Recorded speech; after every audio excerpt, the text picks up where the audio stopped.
మెదక్ జిల్లా ఏడుపాయల అమ్మవారి ఆలయం వారం రోజులుగా జల దిగ్బంధంలోనే ఉంది. సింగూరు గేట్లు తెరవడంతో ఆలయం ఎదుట మంజీరా నది ఉధృతంగా ప్రవహిస్తోంది. అమ్మవారి పాదాలను తాకుతూ వెళ్తూ ఉన్నాయి మంజీరా జలాలు. బ్యారికేడ్లు పెట్టి భక్తులు గర్భగుడి వైపు వెళ్లనీయకుండా చర్యలు తీసుకుంటున్నారు ఆలయ సిబ్బంది. మరోవైపు రాజగోపురం వద్ద అమ్మవారి ఉత్సవ విగ్రహానికి పూజలు చేస్తున్నారు అర్చకులు.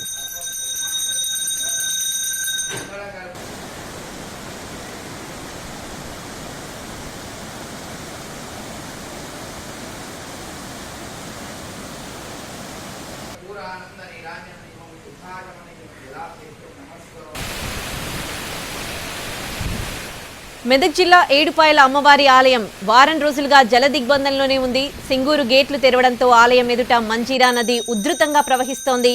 అమ్మవారి పాదాలను తాకుతూ వెళ్తూ ఉన్నాయి మంజీరా జలాలు. బ్యారికేడ్లు పెట్టి భక్తులు గర్భగుడి వైపు వెళ్లనీయకుండా అధికారులు చర్యలు తీసుకుంటున్నారు.